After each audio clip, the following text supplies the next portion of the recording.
Capítulo V.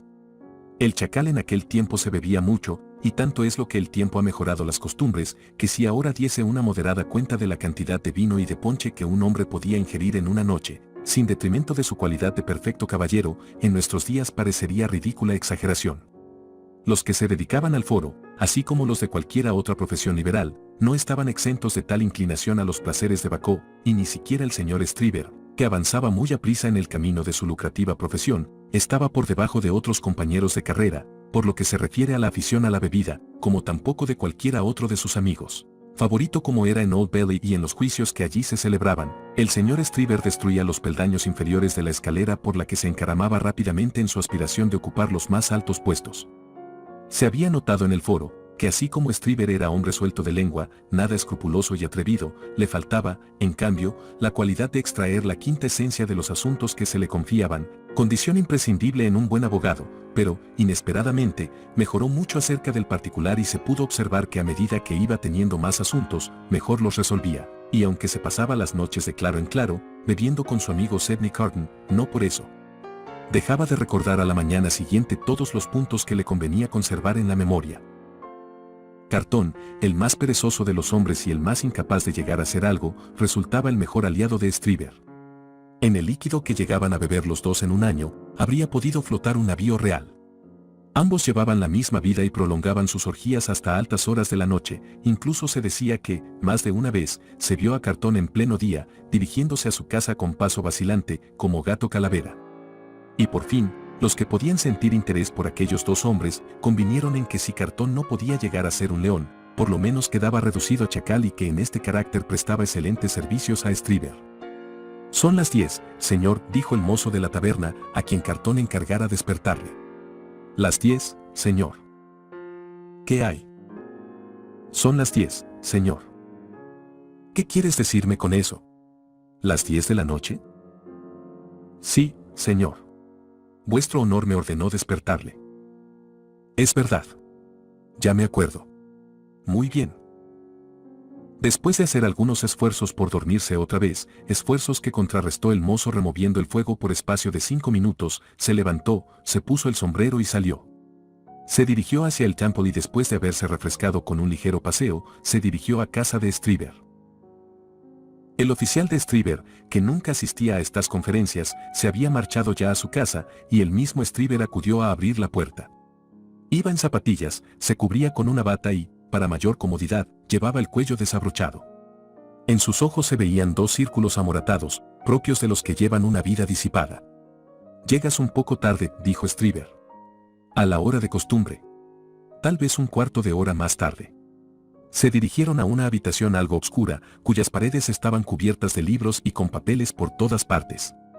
El fuego estaba encendido y junto a él hervía una tetera, y en medio de la balumba de papeles se veía una mesa, en la que había algunas botellas de vino, de aguardiente y de ron, y también azúcar y limones. «Veo que ya te has bebido tu botella correspondiente, Sidney. Esta noche me parece que han sido 2. He cenado con el cliente de hoy, o, mejor dicho, he visto cómo cenaba. Es lo mismo». «Me sorprendió, Sidney, tu intervención acerca de la identificación del individuo. ¿Cómo te fijaste en el parecido?» «Me fijé en que era un hombre guapo y me dije que yo habría podido ser lo mismo si la suerte me hubiese favorecido». El señor Stryver se echó a reír hasta el punto de que se movió su desarrollada panza. «Tu suerte», exclamó. «Pero, ea. Vamos a trabajar». De mala gana el chacal se quitó algunas prendas de su vestido y, dirigiéndose luego a una habitación vecina, regresó con un cubo de agua fría, una palangana y 1 o 2 toallas. Empapó estas en el agua, las retorció para quitarles el exceso de líquido y se envolvió la cabeza con ellas, cosa que le dio feísimo aspecto, y sentándose a la mesa, exclamó: «Estoy dispuesto». «Esta noche no hay mucho que hacer, Sidney», exclamó Stryver mirando complacido los papeles. «¿Cuánto?» «2 procesos. Dame antes el peor». «Aquí está, Sidney. Despáchalo pronto». El león se sentó en un sofá, a un lado de la mesa, en tanto que el chacal se aposentaba en una silla, ante la mesa cargada de papeles y con las botellas y vasos al alcance de su mano. Ambos hacían frecuentes libaciones, pero cada uno a su modo, porque mientras el león estaba con las manos apoyadas en la cintura, mirando al fuego, o bien consultando distraídamente un documento, el chacal, por su parte, con las cejas fruncidas, estaba tan absorto en su tarea, que sus ojos no seguían los movimientos de la mano y a veces tanteaba con ella por espacio de un minuto, antes de hallar el vaso que llevara a los labios. 2 o 3 veces el asunto le pareció tan enrevesado, que el chacal halló necesario levantarse y humedecer de nuevo sus toallas. Y de esos viajes en busca de agua volvía de un modo tan excéntrico, que no hay palabras para describirlo y resaltaba más aún por la gravedad que se pintaba en su rostro. Por fin, el chacal terminó la minuta para el león y se la ofreció. El león la tomó con precaución, la leyó con cuidado, hizo algunas observaciones y el chacal las tomó en cuenta. Cuando el asunto quedó suficientemente discutido, el león volvió a apoyar las manos en la cintura y se quedó meditabundo. El chacal se dio nuevos bríos con algunos tragos y nuevas aplicaciones de agua fresca a la cabeza y se dedicó a la confección de la segunda minuta, que entregó al león de la misma manera, cuando ya daban las 3 de la madrugada. «Ahora que hemos terminado, Sedney, vamos a tomar un ponche», dijo Stryver. El chacal se quitó las toallas de la cabeza, que ya estaban casi secas, se desperezó, bostezó y empezó a preparar el ponche. «Tenías razón, Sedney, por lo que se refiere a los testigos de hoy. Siempre la tengo. No lo niego. Pero, ¿qué te pasa que vienes tan malhumorado? Tómate un vaso de ponche y te alegrarás». El chacal profirió un gruñido e hizo lo que su amigo le indicaba. «Siempre ha sido lo mismo», exclamó Stryver. «Tan pronto estás arriba como abajo, a veces lleno de entusiasmo y a los 2 minutos desesperado». «Sí», contestó el aludido dando un suspiro. «Soy el mismo Sedney, con la misma suerte. Ya cuando estudiaba me dedicaba a hacer los temas y los ejercicios de los demás muchachos y descuidaba los míos». «¿Y por qué?». «Solo Dios lo sabe. ¿Por qué era así?». «La verdad es, Sedney», le dijo Stryver, «siempre has llevado mal camino. Careces de energía y de voluntad. Mírame a mí». «Lo menos que puedo pedirte», contestó Sedney, «es que no me vengas con sermones». «¿Cómo he logrado lo que tengo?», exclamó Stryver. «¿Cómo hago lo que hago?». «En parte, porque me pagas para que te ayude, supongo. Pero no hay necesidad de que me dirijas reproches. La verdad es que siempre has hecho lo que has querido. Cuando estudiábamos eras siempre el primero y yo el último. Porque me lo proponía. Ya comprenderás que no nací en primera fila». «Yo no estaba presente en la ceremonia, pero creo que sí», exclamó Carton riéndose. «Pero dejemos esta conversación y hablemos, si quieres, de otra cosa, pues hablaremos de la linda testigo». «¿Quién es?», preguntó Sedney malhumorado. «La hermosa hija del doctor Manette». «¿Te parece bonita?». «¿No lo es?». «No. Pero si fue la admiración de toda la sala». «¿Y quién ha hecho de Old Belly juez de belleza? Aquella muchacha no era más que una muñeca rubia». «¿Sabes, Sedney, que empiezo a sospechar que simpatizaste más de la cuenta con aquella muñeca rubia y por eso viste enseguida que se ponía mala? Me parece que no se necesita un anteojo para darse cuenta de que se desmaya una muchacha a una yarda de distancia. Pero conste, por eso, que niego que aquella muchacha fuese hermosa. Y si no tenemos nada más que beber me iré a la cama». Stryver acompañó a su amigo hasta la escalera, llevando una vela en la mano para alumbrarle, pero ya se filtraba la luz del día a través de las sucias ventanas. Cuando Sedney salió de la casa el aire era fresco, el cielo estaba sombrío, el río tenebroso y la calle desierta. El aire de la mañana levantaba nubes de polvo, como si a lo lejos estuvieran las arenas del desierto. Lleno de fuerzas que despilfarraba y en medio de un desierto como parecía la ciudad a aquella hora, ante aquel hombre se ofreció el espejismo de honrosa ambición, austeridad y perseverancia. En la encantada ciudad de su visión había hermosas galerías espléndidas, desde las cuales lo miraban los amores y las gracias, y había también jardines en que maduraban los frutos de la vida, y las aguas de la esperanza brillaban ante sus ojos. Pero un momento después la visión desapareció, y encaramándose a su alta habitación en una especie de pozo de viviendas de casas, se echó sin desnudarse en la descuidada cama y mojó la almohada con sus lágrimas. El sol se levantó tristemente, pero salió sobre una noche no más triste que aquel hombre dotado de talento y de buen corazón, incapaz de dirigir convenientemente sus cualidades, incapaz de ayudarse a sí mismo y de conquistar la felicidad, aunque se daba cuenta de que cada vez se hundía más y por fin se abandonaba a su lamentable destino. Capítulo 6.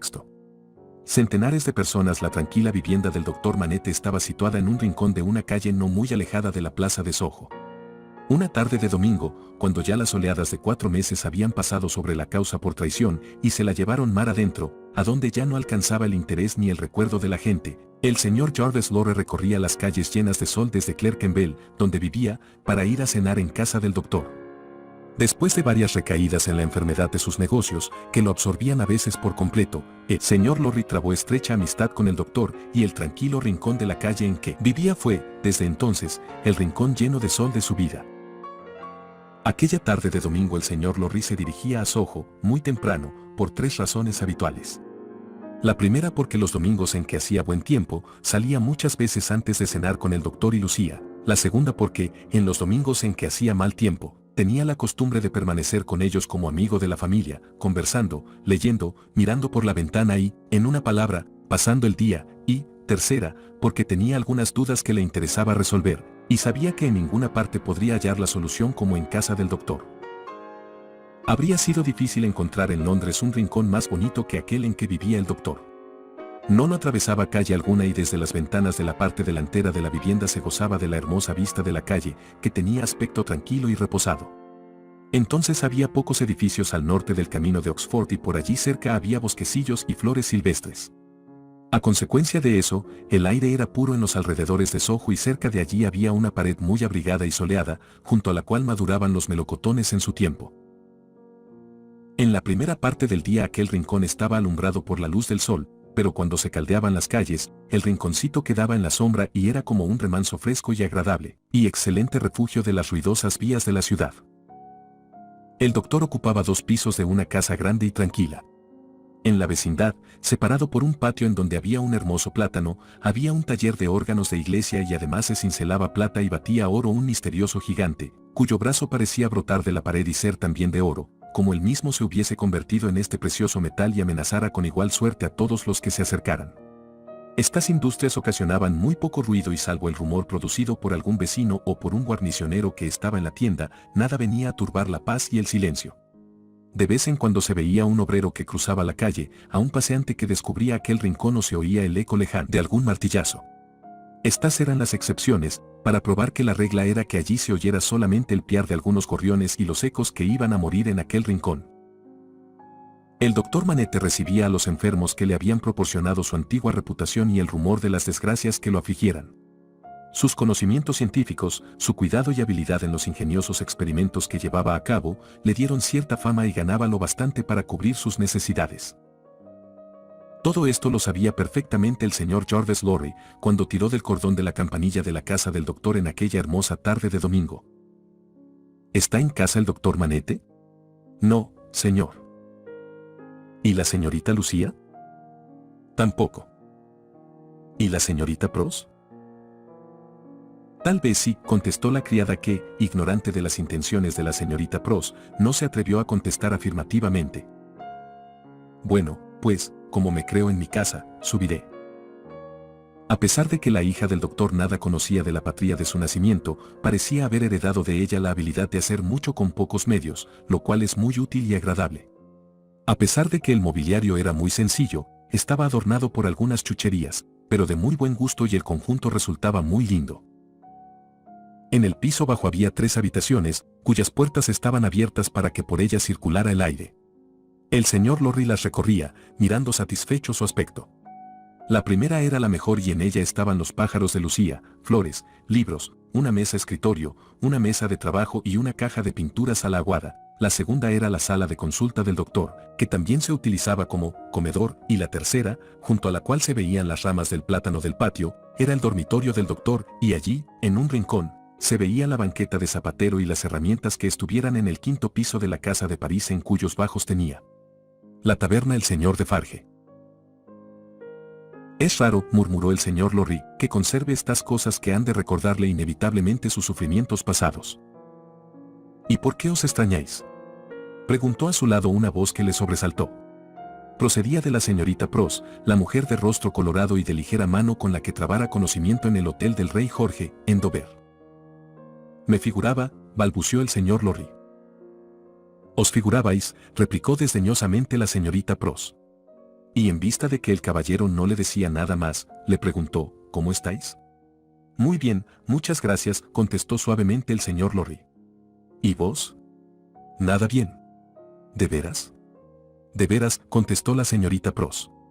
Estoy muy disgustada con lo que ocurre con la señorita Lucía. ¿De veras? Por Dios. ¿No sabéis contestar otra cosa que esas dos palabras? Me estáis sacando de quicio. Es posible, exclamó el señor Lorry. También me fastidia eso, pero ya está algo mejor, exclamó la señorita Pross. Pues, sí, estoy muy disgustada.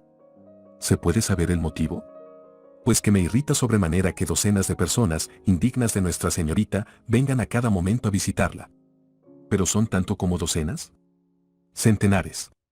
Contestó la señorita Pross, una de cuyas características era la de exagerar cualquiera de sus acertos y advertía que se ponía en duda la afirmación original. Dios mío, dijo el señor Lorry. He vivido con la señorita, o ella conmigo, desde que mi querida niña tenía 10 años y me ha pagado, cosa que yo habría rechazado, de haber hallado el modo de vivir sin gastar. Y es verdaderamente muy duro. Como no advirtiera claramente qué cosa era dura, el señor Lorry se limitó a menear la cabeza. Y toda clase de gente, indigna de la pobre señorita, la están rondando continuamente. ¿Cuándo vos empezasteis, que yo empecé, señorita Pross? Claro. ¿No fuisteis vos el que devolvió a su padre a la vida? Bien, si esto se puede llamar empezar. Creo que no pretenderéis que fuese terminar. Pues bien, cuando empezasteis vos ya era bastante duro, no porque haya observado ningún defecto en el doctor Manette, a excepción de que no merece tener una hija como la que tiene, y eso no es falta en él, porque en el mundo no existe quien sea digno de tal felicidad. Pero, realmente, es muy duro tener aquí multitudes y extraordinario gentío, que andan siempre en torno del padre, para robarme el afecto de la hija. El señor Lorry sabía que la señorita Pross era muy celosa, pero no ignoraba tampoco que bajo tal capa de su excentricidad era una de las criaturas más generosas que se encuentran solamente entre las mujeres capaces, por puro amor y admiración, de constituirse en esclavas de la juventud cuando ellas ya la han perdido, de la belleza que nunca poseyeron, de dones que jamás tuvieron la fortuna de alcanzar y de las esperanzas que nunca brillaron en sus vidas sombrías. El señor Lorry conocía bastante el mundo para saber que ningún servicio es mejor que el hecho por amor y que no está inspirado en ningún interés mercenario, y por esta razón sentía tal respeto por la señorita Pross, que la consideraba mucho más cerca de los ángeles que a muchas de las damas favorecidas por la belleza y el arte y que tenían grandes sumas depositadas en las cajas del Banco Telson. No hay, ni habrá nunca, un hombre digno de mi querida niña, dijo la señorita Pross. Solamente habría podido serlo mi hermano Salomón, si no hubiera tenido un pequeño desliz en la vida. El señor Lorry tuvo ocasión de informarse acerca de la señorita Pross y así supo que su hermano Salomón era un perfecto sinvergüenza, que le robó cuanto poseía, con excusa de realizar un negocio y que luego, sin compasión alguna, la abandonó, dejándola en la miseria más completa. Y aquella buena opinión de la señorita Pross acerca de su hermano, deducción hecha de su pequeño desliz, era un motivo más que contribuía a aumentar la buena opinión del señor Lorry sobre ella. Ya que se da la feliz casualidad de que estamos solos y ambos somos personas de negocios, dijo el señor Lorry, permíteme preguntaros si el doctor se ha referido alguna vez, hablando con Lucía, al tiempo en que se dedicaba a hacer zapatos. Nunca. Pues ¿por qué conserva esa banqueta y las herramientas? Tal vez trata de ello consigo mismo, replicó la señorita Pross. ¿Creéis que piensa en ello alguna vez? Sí, lo creo. ¿Imagináis? Empezó a decir el señor Lorry, pero la señorita Pross lo interrumpió diciendo. No imagino nada. No tengo imaginación. Bueno, lo diré de otra manera. ¿Suponéis, por qué espero que alguna vez llegaréis a suponer? A veces. Pues bien. ¿Suponéis si el doctor tiene opinión formada acerca de la causa de su prisión o de quién tuvo la culpa de ella? En este asunto no supongo más de lo que me dice mi niña. Y es que se figura que su padre sabe todo eso. No os enoje porque no soy otra cosa que un hombre de negocios, y vos también sois mujer que entiende en ellos. Encuentro muy raro que el doctor Manette, inocente como es el de todo crimen, no quiera hablar nunca de este asunto. Y no ya conmigo, a pesar de que estuvimos antiguamente en relaciones de negocios, sino con su hermosa hija, a quien tanto quiere. Creedme, señorita Pross, si os hablo de eso no es por curiosidad, sino por el interés que el doctor me inspira. Lo que me figuro es que si el doctor no habla de ello, es porque tiene miedo. ¿Miedo? Sí, miedo. El recuerdo es, realmente, espantoso y, además, porque durante su prisión perdió la conciencia de sí mismo. Y como no sabe cómo perdió la inteligencia, ni cómo la ha recobrado, no puede tener la seguridad de que no la perderá otra vez. Y ya comprendéis que el asunto no es nada agradable. Es verdad, contestó el señor Lorry después de admirar la profunda observación de su interlocutora. Pero me temo que no sea muy conveniente para el doctor Manette guardar en su interior estos recuerdos y estos temores. No se puede evitar, replicó la señorita Pross. Y es mejor no hablarle de ello. Muchas veces, a altas horas de la noche, le oigo pasear por su cuarto, arriba y abajo. Su hija ya sabe que, cuando eso ocurre, su pobre padre pasea mentalmente de un lado a otro de su calabozo. Entonces acude a su lado y lo acompaña en su paseo, hasta que se tranquiliza. Pero él no dice nunca una palabra acerca de su agitación y la pobre niña cree mejor no hablarle tampoco de ello. Y silenciosos, pasean los dos, hasta que el amor y la compañía de su hija hacen que el doctor se calme. Mientras estaban así hablando, se oyeron pasos y la señorita Pross exclamó: «Aquí vienen, y pronto vamos a tener centenares de visitas». Aparecieron pronto el padre y la hija, y la señorita Pross acudió a su encuentro. En cuanto llegó Lucía, la buena señorita Pross le quitó el sombrero, lo golpeó con su pañuelo para quitarle el polvo, y ahuecó el dorado cabello de la joven, tan satisfecha como si fuera el suyo propio y ella fuese la mujer más hermosa del mundo. Lucía la abrazó, protestando de tales cuidados, pero no se opuso a ello para que la pobre mujer no se retirara llorando a su habitación. El doctor miraba sonriendo a las dos mujeres, diciendo que la señorita Pross echaba a perder a Lucía, en tanto que el señor Lorry contemplaba la escena y daba gracias a la providencia de los solterones por haberle deparado un hogar en los últimos años de su vida. Pero por el momento no se presentaban los centenares de visitantes y el señor Lorry esperaba en vano que se cumpliese la predicción de la señorita Pross. Llegó la hora de la cena y los centenares de visitantes sin dejarse ver. La señorita Pross gobernaba la casa, y las cenas que preparaba, aunque modestas, estaban exquisitamente guisadas y no se podía pedir nada mejor. El día era muy caluroso y, después de comer, Lucía propuso ir a tomar el vino bajo el plátano. Lo hicieron así, pero los centenares de visitantes no daban señales de vida. A poco, sin embargo, llegó el señor Darnay, pero este no era más que uno. El doctor Manette lo recibió con la mayor bondad y también Lucía lo acogió con la mayor amabilidad. La señorita Pross se sintió algo indispuesta y se retiró a su habitación. El doctor estaba muy bien y parecía más joven de lo que era en realidad, y en tales ocasiones la semejanza que tenía con su hija se acentuaba considerablemente. Habían estado hablando de diversos asuntos, cuando Darnay preguntó de pronto: «Decime, doctor, ¿habéis tenido ocasión de visitar la torre?» «Con Lucía la visitamos una vez, pero sin fijarnos gran cosa». «Ya sabéis que estuve allí», dijo Darnay sonriendo y ruborizándose ligeramente, aunque no como visitante y desde luego sin facilidades para verlo todo. «Pero mientras estuve allí me refirieron una cosa curiosa». «¿Qué es ello?», preguntó Lucía. En cierta ocasión en que se hicieron algunas obras, unos obreros llegaron a un antiguo calabozo, que permaneció olvidado durante muchos años. Todas las piedras de las paredes estaban cubiertas de inscripciones grabadas por los presos y que se referían a fechas, a nombres, a quejas y a plegarias. En un ángulo un preso que, probablemente, fue ejecutado, esculpió 4 letras, desde luego con un instrumento poco apropiado, con alguna prisa y con manos poco hábiles. Al principio se leyeron como GAV. Pero examinándolo mejor, se advirtió que la primera letra era una C. No había rastro de ningún preso a cuyo nombre pudieran corresponder estas iniciales y se hicieron muchas conjeturas para explicar el significado de aquellas letras hasta que alguien dijo que no eran iniciales, sino que formaban una palabra, cava. Entonces se examinó cuidadosamente el suelo, al pie de la inscripción y en la tierra, debajo de una losa o de un ladrillo C. Encontraron restos de papel juntamente con los restos de un saquito de cuero. No se pudo leer lo que escribiera el desconocido preso, que sin duda escribió algo y lo enterró para que el carcelero no se enterase. «Padre mío», exclamó en aquel momento Lucía. «¿Estáis enfermo?» En efecto, el doctor se puso repentinamente en pie y el aspecto de su rostro asustó a todos. «No, querida mía, no estoy enfermo. Han caído algunas gotas de lluvia y me he sobresaltado. Mejor sería que entrásemos». Casi enseguida se repuso. En efecto, caían gruesas gotas de lluvia, pero el doctor no hizo el más pequeño comentario acerca de la historia que acababa de referir Darnay, y aunque, de momento, el señor Lorry se alarmó al observar su aspecto, pudo creer que se había engañado. Llegó la hora del té, que sirvió la señorita Pross, y a todo eso no se habían presentado aún los centenares de personas que parecían empeñados en no darse a conocer. Es verdad que llegó Carton, pero sumándolo a Darnay, solamente eran 2 personas. La noche era tan calurosa que, a pesar de tener abiertas todas las ventanas, los reunidos estaban bañados en sudor.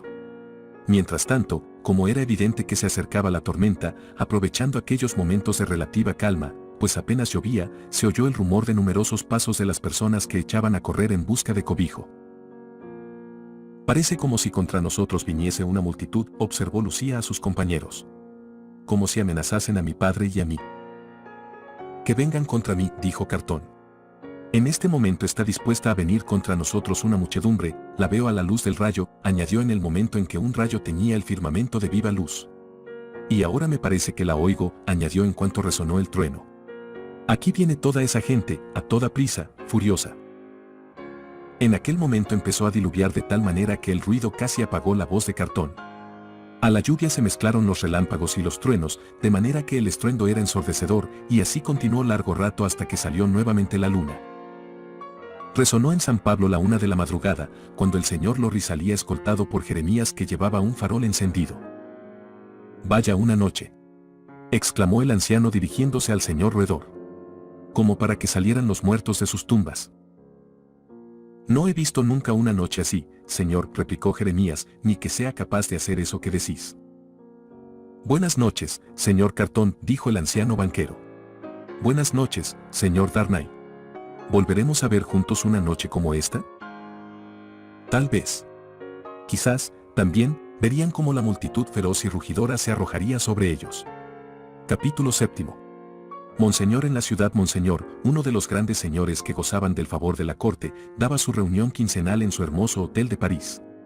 Monseñor estaba en su habitación particular, el sagrario para la multitud de adoradores que esperaba en las habitaciones exteriores. Monseñor se disponía a tomar el chocolate.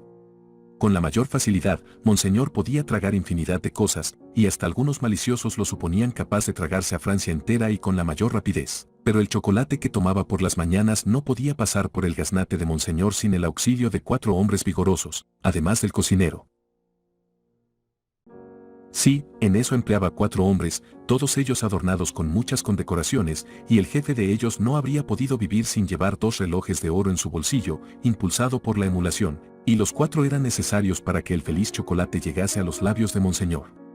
Un lacayo llevaba la chocolatera hasta la sagrada presencia, otro picaba el chocolate con un instrumento expresamente reservado para este menester, el tercero presentaba la favorecida servilleta y el cuarto, el de los 2 relojes, vertía el chocolate en la taza.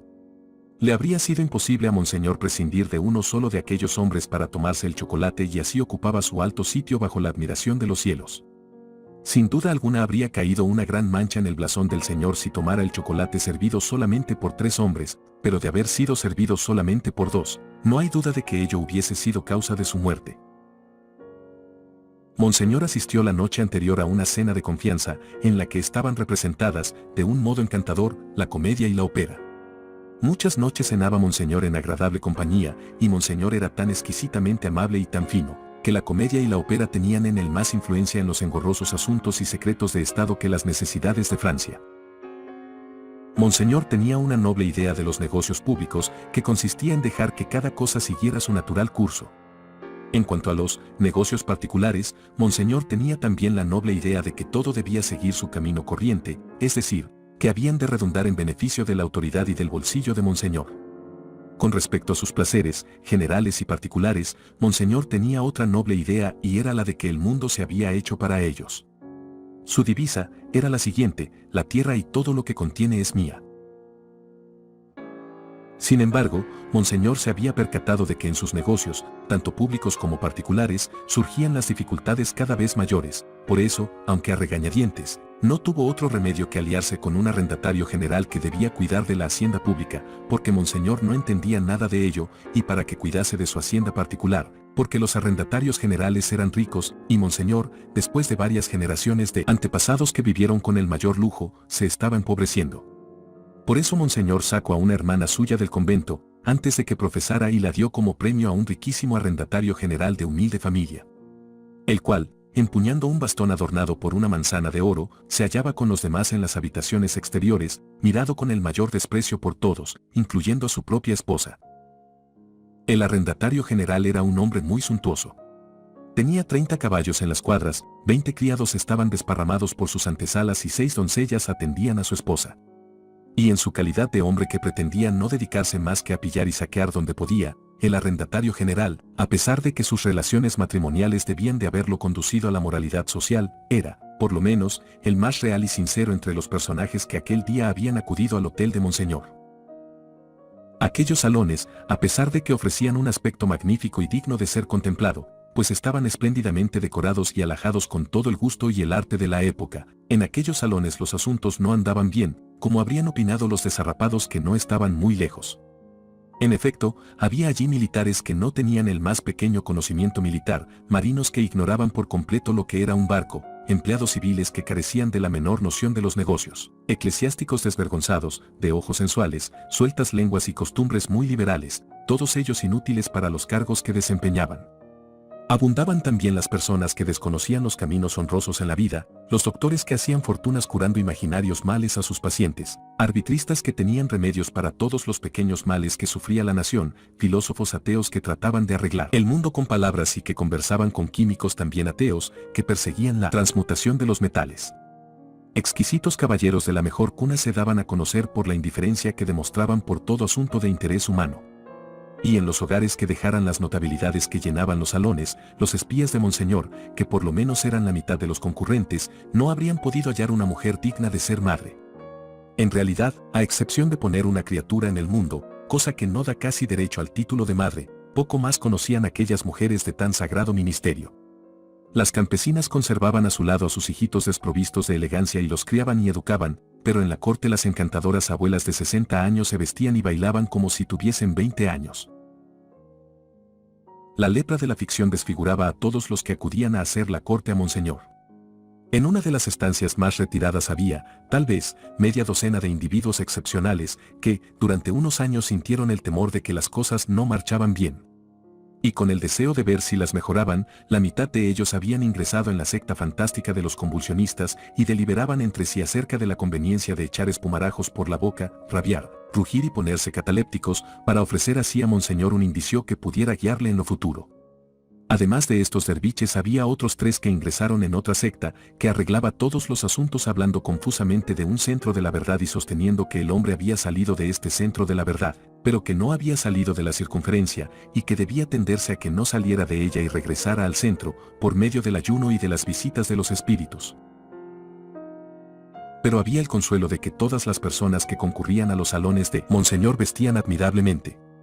Si el día del juicio debiera ser una exposición de trajes, todos los concurrentes al hotel de Monseñor habrían alcanzado premio. Aquellos cabellos rizados, empolvados y engomados, aquellos cutis tan retocados y compuestos, aquellas magníficas espadas y el honor que se hacía al sentido del olfato, eran más que suficientes para que las cosas marchasen siempre por los mismos derroteros. Los exquisitos caballeros de las mejores casas llevaban dijes de toda clase que resonaban agradablemente a cada uno de sus lánguidos pasos, como si fueran áureas campanillas, y aquel delicado sonido, el roce de la seda, del brocado y del finísimo lino, eran bastantes para que los miserables hambrientos del barrio de San Antonio se alejaran precipitadamente. El traje era el infalible talismán y el encanto que se utilizaba para que todas las cosas siguieran en sus sitios. Todos parecían vestir para concurrir a un baile de máscaras interminable.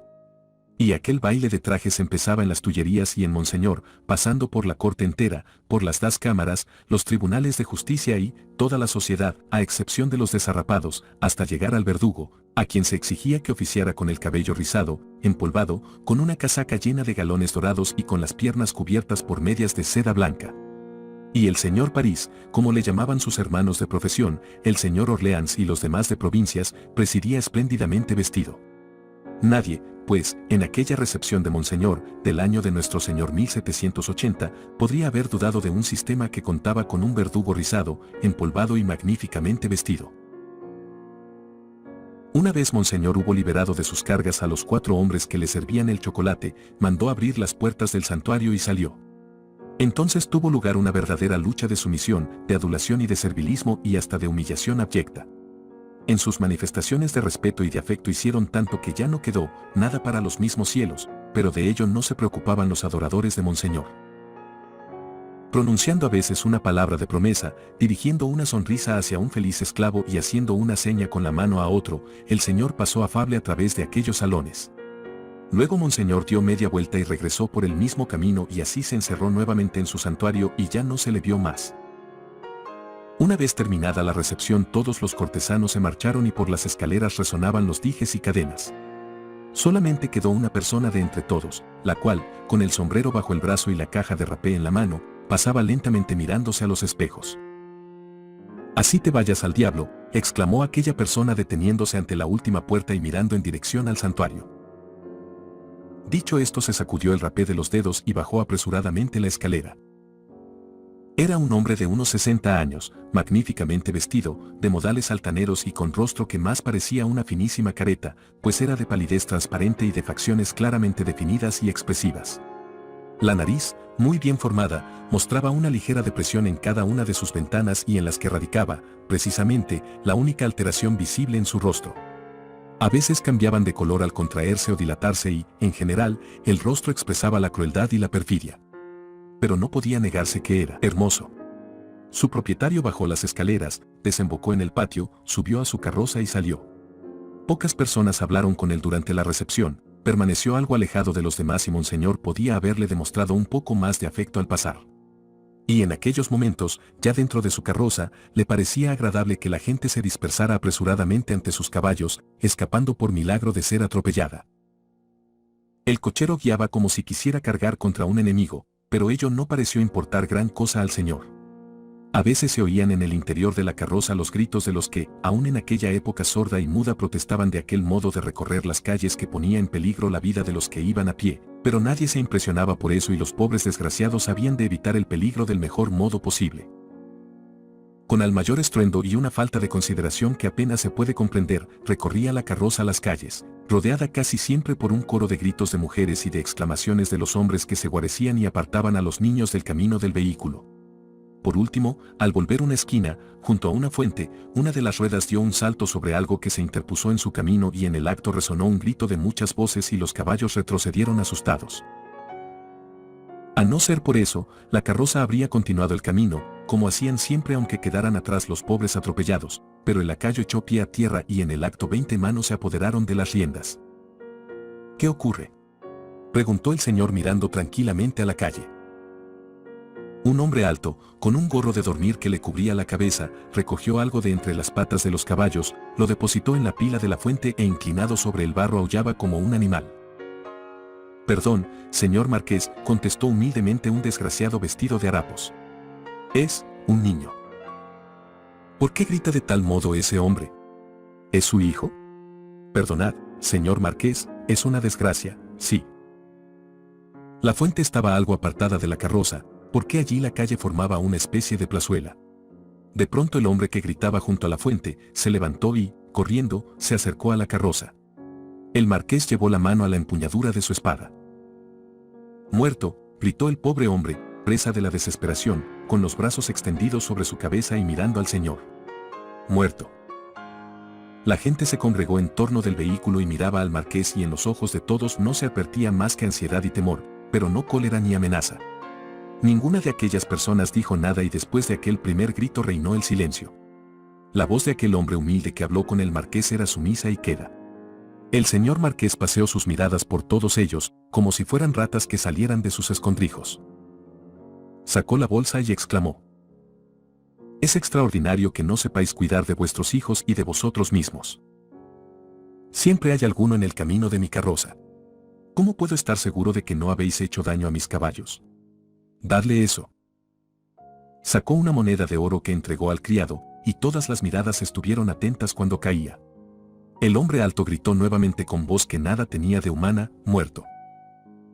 Lo detuvo un hombre que llegaba entonces, y a quien los demás dejaron libre paso. Al verlo, El desgraciado se echó en sus brazos, llorando y señalando a la fuente en donde algunas compasivas mujeres se inclinaban sobre el cadáver del desgraciado niño, aquellas, como los hombres, guardaban silencio. «Ya lo sé. Ya lo sé», exclamó el recién llegado. «Sé hombre, Gaspar. Mejor es para tu pobre hijo haber muerto que llevar la vida que le esperaba. Ha muerto en un instante, sin sufrir». «Eres un filósofo», dijo el marqués sonriendo. «¿Cómo te llamas?» «Defarge». «¿Qué haces?» «Soy vendedor de vino, señor marqués». «Toma, filósofo y vendedor de vino», dijo entregándole una moneda de oro, «y gástatela en lo que quieras». ¿No les ha ocurrido nada a los caballos? Y sin dignarse mirar por segunda vez a la gente que se había reunido, el señor marqués se reclinó de nuevo en su asiento y se alejó, como si hubiera causado un ligero estropicio y lo pagara generosamente. De pronto se sobresaltó al ver que algo entraba por la ventanilla de su carruaje e iba a caer al suelo. «¡Para!», gritó el marqués. «¡Para! ¿Quién ha tirado eso?». Miraba al lugar en que momentos antes viera a Defarge, el vendedor de vino, pero allí estaba el desgraciado padre inclinado, al suelo, y a su lado había una mujer haciendo calceta. «¡Perros!», exclamó el marqués sin que su rostro se alterase en lo más mínimo, a excepción de que las ventanas de su nariz estaban contraídas. «Con gusto os atropellaría a todos y os exterminaría. Si conociera al canalla que arrojó la moneda contra mí, capaz sería de hacer pasar la carroza sobre su cuerpo». Pero tan atemorizados estaban ya y tan convencidos de que aquel hombre podría llevar a cabo sus amenazas, que no se levantó una voz ni una mirada, por lo menos entre los hombres. Pero una mujer, que estaba haciendo calceta, miró al marqués en el rostro. La dignidad del potentado no le permitió fijarse en ello y su olímpica y desdeñosa mirada pasó sobre ella y sobre las demás ratas, y, reclinándose de nuevo en su asiento, ordenó: «Adelante». Pasó la carroza y rápidamente pasaron otras, por el mismo sitio, en desenfrenada carrera, pasaron el ministro, el arbitrista del Estado, el arrendatario general, el doctor, el abogado, el eclesiástico, los artistas de la ópera, de la comedia y, en una palabra, todos los que tomaban parte en el baile de máscaras. Las ratas salían a veces de sus agujeros para mirar y durante horas enteras se quedaban mirando, aunque a veces los soldados y la policía se interponían entre ellos y el espectáculo que contemplaban. El desgraciado padre se había llevado el triste bulto, y se escondió con él, y solamente quedó la mujer que hacía calceta con la rapidez de la parca. Allí estaba observando cómo corría el agua de la fuente y cómo el día corría hacia la tarde, así como la vida de la ciudad corría a la muerte que a nadie espera, y mientras tanto las ratas estaban durmiendo en sus agujeros y el baile de máscaras continuaba entre luces y las cosas seguían su curso.